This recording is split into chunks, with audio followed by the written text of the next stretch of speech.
Hello, we have with us today Vinod Sharma, who is political editor of Hindustan Times, sometimes when he's not on television, addressing every view on everything, right? Vinod, you mentioned to me the other night that if you'd gone into television journalism, you would have been Rajdeep Sardesai. I just said it. Yeah, come on. But do you regret not going into television? I mean, I offered you a job in News Track. You did, and it was my shortcoming that I failed. And you could have been Rajdeep Sardesai. I failed to cover the psychological. Would you want to be Rajdeep Sardesai? No, I just said it jocularly.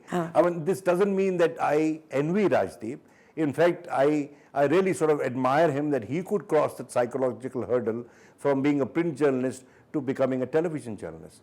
So I, to that extent, am a lesser professional than him because I could not cross that psychological barrier. But still, I think I'm doing fairly well. But you're doing fairly well on television. Well. Do you think journalists should have political leanings or show their political leanings? But I think that a journalist, you can't have a world vision without an ideological belief. So what is your ideological belief? I am a strong secularist. I think that the best thing to happen to India would be a centrist party.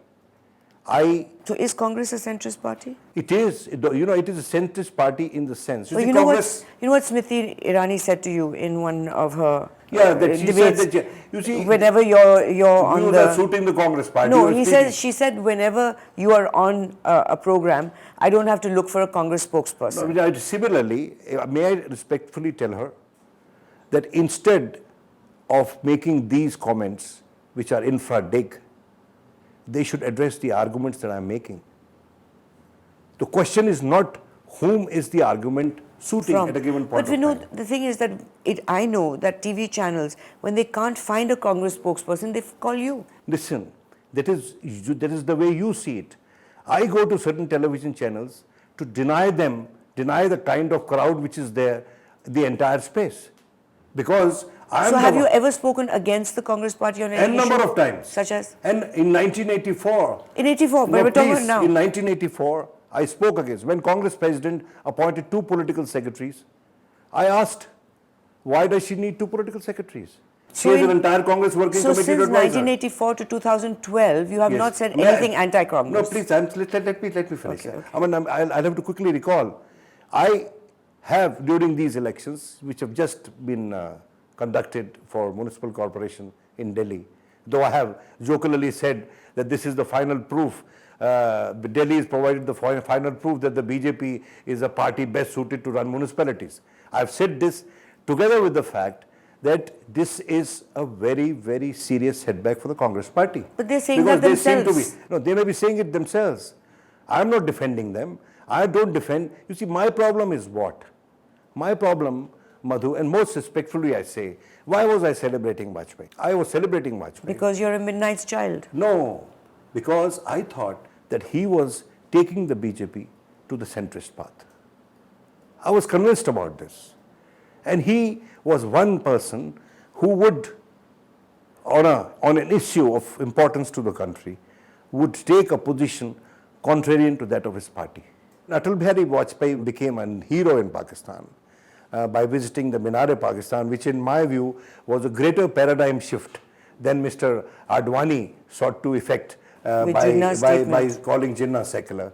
That the leader of the Akhand Bharat party making a visit to the memorial to the Pakistan movement or the two-nation theory, whatever you want to call it, it was a greater paradigm shift. Did you ever go on any television channel and praise the BJP? Say, such as Vajpayee for doing this? I have always praised, I've written first, in Hindustan Times, in every single television channel, I have said, Atal Bihari Vajpayee, I once asked Mr. S.S. Ahluwalia in a television debate, I said, what according to you is the biggest contribution of Mr. Atal Bihari Vajpayee as a national leader? He didn't have an answer. I provided the answer. I said, one. You ask your questions yourself. You give the answers yourself. You're the best journalist ever. No, but he did not have an answer. I said, I'll answer you. Okay. Because I wanted to show that these people do not have the right assessment of their leader. And I said that, look, the biggest contribution of Vajpayee in this order was that he kept the secular character of the Indian vote in 1984 by reaching out to the Sikhs. Your party got 2 seats after that, and you chucked him out as a leader. But he saved India. He saved secularism in India. So And Vinod, then the second, that he made persistent and consistent efforts at reaching out to Pakistan, despite being betrayed in Kargil and at Lahore. but you haven't disagreed with the Congress since 1984. No, I've disagreed with the Congress since 1984. I said when the Congress president appointed 2 political secretaries, I said, why are you appointing 2 political secretaries? 84. I have disagreed with the Congress when they appointed ministers from with the 84 background in the Union Cabinet. And I was responsible, if I may say so, for the resignation of at least one minister against whom a CBI inquiry was reopened. It was under my guidance or supervision, if you may say, if you may like, that our correspondent spoke to a witness the CBI was not able to find or trace, and that witness spoke that I am willing to depose against this minister, and he came and deposed, and that minister had to lose his job. I don't want to take names here. We all know who you're talking about. But because that person is not there to defend himself. Point is that post 1992 and 2002, I was a witness to the 84 riots in Delhi. I was a witness to 2002 riots in Gujarat. And in 1992, I was posted in Pakistan. And I know what minoritism is all about. I was in a minority of one in my own house. It is the tyranny of numbers. Mm-hmm. It is just about that. And I appreciate it. And when I came back from Pakistan, I resolved to myself that I shall not be a Pakistan baiter, because they want to generate as many Pakistan baiters in India so that we lose that moral high ground which we gained over them by declaring ourselves as a non-denominational secular state. Do you think that as a journalist you have to agree with the political point of view of the owners or the editor, the chief editor? Well, you have to agree and sometimes agree to disagree. And supposing that you are asked to do something which is against, say now you are looking for a centrist position, you are in a centrist position. Supposing the owner or your editor-in-chief asks you to do a story with a slant which is particularly not centrist. I don't think, we are not asked to do a story. Well, a story can be rejected because it is not following the line. Well, if it is out of sync with the editorial line, then I'm sorry, it's my bread and butter. I don't fancy myself as a revolutionary that is going to stand up and say, oh, this is it, I'm done with you, I'm leaving. It doesn't work that way. Journalism is like, Madhu, guerrilla warfare. You must wait your turn and strike. But when you strike, then you must have a well-defined line of retreat. But as a guerrilla warrior, you should be, as most guerrilla warriors do, fight for your beliefs. Here you're saying that it's your bread and butter, so you have to follow the owner or the editor-in-chief's policy. You see, if I was not married, I would have perhaps been a different person. I think maybe your wife would say that maybe you would have been just the same. Because men come up with this excuse that I'm doing it for taking care of my family. But bachelors are doing the same thing. Believe you me. So please don't blame your family. Believe you me. I am telling you the truth. Okay. I am the last male earning member of my family. I lost my son. I'm sorry. At age 21. I didn't want to bring in this personal issue. But I tell you that when I speak my relative truth. If it suits the Congress, so be it. If it doesn't suit the BJP, so be it. In fact, if you ask me, I have been a great proponent of the Third Front, but I got disillusioned by it during the National Front period, during the United Front period, and during the Janata Party period. Now, do you think public figures have a right to privacy? Yes and no. If it is a private affair between two adult human beings, it should remain as that. But if there is a public accountability of one of the participants, then it's a difficult call. So you think that this CD that everybody is talking about, for which Manu Singhvi got an injunction against Aaj Tak, Headlines Today and India Today, you think that there should be an accountability on his part? Well, all those who are raising a big ruckus over this CD, I would want them to show me their chastity belts or shut up. So what you're saying is that because everybody is promiscuous in India, nobody has the right to ask for accountability. Madhu, the era where you grew up and where I grew up, that age of innocence is gone. I hope you realize. I realize. I learn from you, Vinod. No, we learn from each other always, isn't it? Do you think in this case, a Congress spokesperson is accountable for his behavior. It is his call, frankly, to be honest to you. It is a huge embarrassment for him. There is no doubt about it. And in this age of the social media and where it's very difficult to suppress news, it's all over the place. Which you're not answering. Is he accountable? Well, how would I say, because the point is that, of course, he's a member of parliament and he is the chairman of the Standing Committee on Justice. So what could he do to come clean? What do you think he could do? Instead of going to court and bringing attention to the CD, which most of the population didn't know about until he filed the case. I think that the injunction, if you see, first of all, his case is that the CD is not genuine. Okay. Then why did he file an injunction if it's not genuine? No, without meaning to invite or saying anything that would invite any kind of legal action. If it is genuine, then if I were in his place, I would have said, I'm sorry, it happens. So you can still say that. One must say sorry. In India. Why don't you advise him? Why should I advise him? It's not part of my brief to advise him. You can advise him through your program. What is your brief? Do you have a brief from the Congress? It is all. I think I find this question very funny. Do you know that I have not entered the AICC over the past 8 years? Your blog, which says separated at birth, who are you separated from? Pakistan? Is that your because of your parents coming from Pakistan? Yes and no. Of course, I have been a great proponent of peace with Pakistan, and at times I've been mocked at by people who dismiss me as a romanticist, that they feel that this pursuit of peace with Pakistan is not realistic. But I disagree very respectfully with these people. But when we started to have these blogs by various people working for the Hindustan Times, I thought of the subject because I thought I had something to say about Pakistan on issues that were current and that were historical. But at the same time, separated at birth as a title gave me the room, the leeway to write both on India and Pakistan, depending on where the news was bigger or greater, So this title was based on your Pakistan interest as well as the kind of stories that you hear from parents, as I did, about the partition. Of course.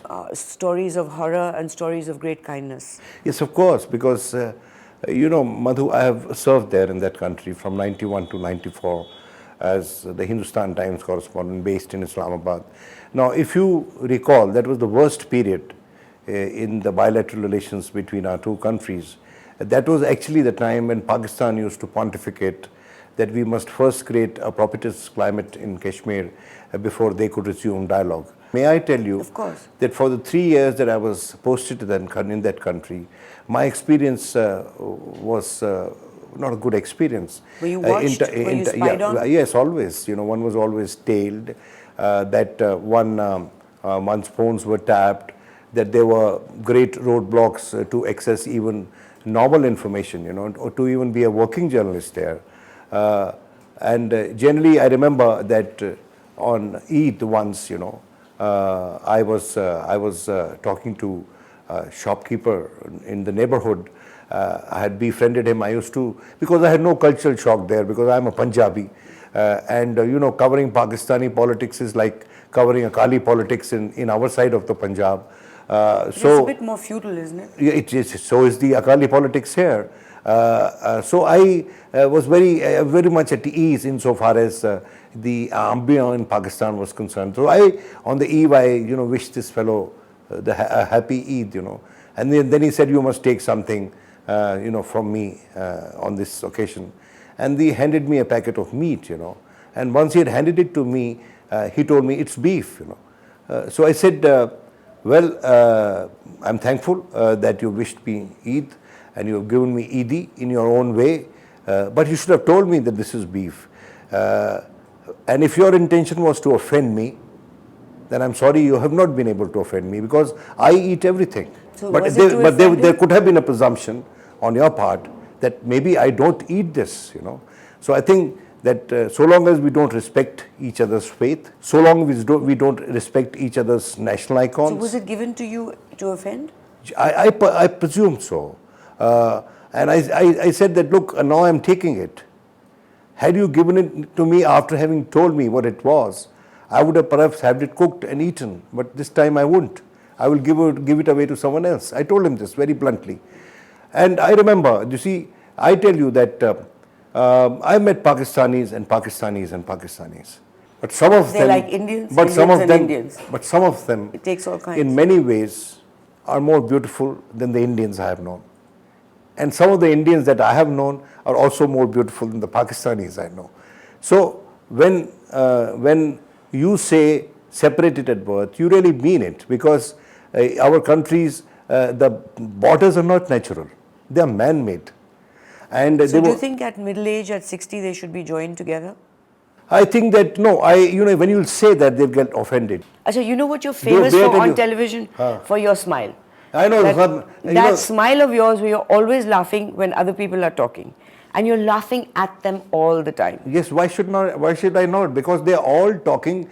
But then you lost your cool with Smriti Irani No, Smriti, when she said this about Congress. She said you're talking like an editor. I said yeah. No, she said that when you're I'm when not you're your copy there, editor. I said I wouldn't hire you as one because you are bad. but you're doing the thing of telling the story in a way where you're the winner, but the part where she was the winner you've left out, which is when she said that you are like I don't look for a Congress spokesperson when you're on. No, but tell me, if I start calling somebody names, now what she was actually questioning my journalistic integrity. Yeah.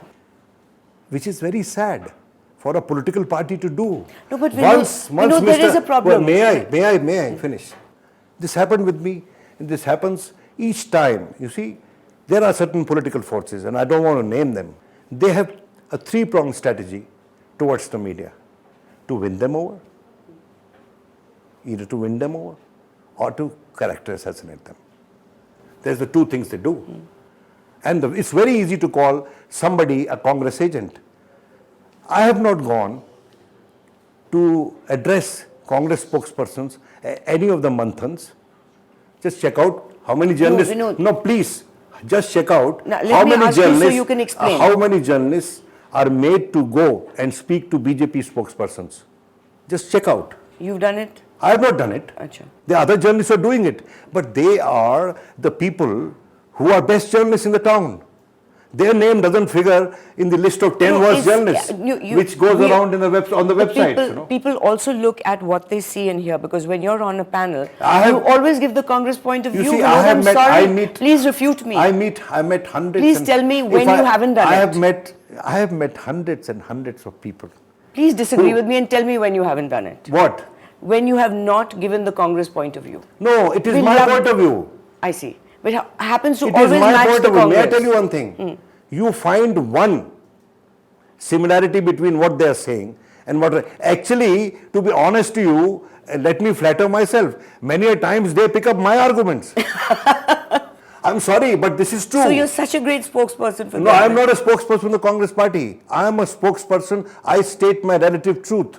And I will not allow anybody to engage in loose talk and reckless, what should I say, insinuations to destroy somebody's reputation. No, Vinod, I'm not doing that. I'm asking you openly so that you have a chance to explain. Madhu, if I were to turn back and just now say that much of the questions that you're asking me, I have earlier been asked by BJP people. Would it be fair on my part? Yeah. No, it won't be. Yes. It would not be. It would be. I will not question your integrity until I have conclusive proof. Yeah, but you see, for you to raise the question would be valid if I'm asking questions in a way as if a BJP person is asking them. Listen, So this charge of being pro-Congress... It's not a charge, Vinod. This It's really an opportunity for you to answer what most Listen, viewers say. I didn't seek this interview. No, I sought it. So it's a great opportunity for you to clear it. If you're saying that I'm here to make a clean breast of it, then No, I did no, not no, seek no. this. I did not seek this audience. It's not a clean breast. I think that you probably have a very logical political reason for which you take these positions, which I'm inviting you to say. With the positions which you perceive and many of the BJP supporters perceive as pro-Congress. Now, may I tell you, I don't think the BJP in its present form and the given ideology that it has is good for my country. I do not think a political party which doesn't want to have anything to do with 20 crore citizens of this country, has no place in my country. I agree. I don't think any political party whose politics is perennially sectarian. May I tell you one thing? The language I heard from the BJP was the language I heard from the Congress in 1984. In 2002, they were speaking the same language. There is no choice. But it's my problem. No, it's your position. It's my position. And I tell you, Fair enough. Mr. L.K. Advani hit the nail on the head while participating in an on a foreign policy debate on the plea as Minister for Home that it has internal security implications. He made a speech, and I remember exactly what he said. He said, the genesis of the Kashmir dispute lies in the fact that India declared itself secular. That India negated Jinnah's two-nation theory by declaring itself as a non-denominational secular state. Nobody can quarrel with that. And soon before the Agra summit, there was a formulation derived from this statement by Mr. Jaswant Singh, that what they call as the core dispute is in fact at the core of my nationhood. No quarrels, because India has claimed over Kashmir as a secular state. But what did they do in 2002? To strengthen that core. Did they strengthen that core in 2002?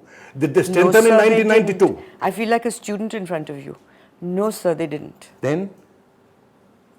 No, you see, everybody has to be a student sometimes to understand the other person better. I'm blessed that you've come today. No, it is my pleasure that you have called me, though I did not seek this meeting. Why do you keep saying that? I'm saying I'm this chasing you. Because, are you happy? No, because you are making it appear as if I was waiting for this forum to explain my position. Not at all. No, How could anyone, if you're in my studio, it is understood that I've invited you. You haven't barged in. No, maybe I could have telephoned you. It happens these days. No, it doesn't happen with me. It happens these days. I will never accept an interview like that. May I tell you one thing? Does it happen to you? May I tell you one thing? Have you taken interviews because somebody called you up and said, come and take my interview? No, I don't do that. I don't entertain such requests, but some people do. But we know that you and I don't. Then let's shake hands on this. No, and we'll shake hands after one answer from you, which is, and I'm sure I'll get that smile which you're famous for, which is... You're getting it before you're asking the question. It's my demeanor. I'm a good person. My smile goes right up to my eyes. Yeah. Ask anybody. It goes right up to your hair. Oh, I don't know whether it goes through my hair. It goes everywhere. Well, anyway, it's I don't wonderful. get those pimples when you I have smile. a great TV personality. Yes. So that's it. Now, tell me, would you accept a Rajya Sabha seat? Well, again... Let the smile go away. The smile should have stayed. You see, you are asking me the same hackneyed questions. I don't know where you've got your brief from. Some hackneyed journalist sent by you. You quite clearly don't know me. Tell me. You just don't know me. I'm sorry, you just don't know me. Please educate me. Do you find that question offensive? I think perhaps you're too used to people who take Rajya Sabha seats. No, Journalists who do take you find Rajya that Sabha question seats. offensive? I think so. Thank you. That means we're done. Thank you. I think so. Thank you. That means you've explained yourself. Now we shake hands.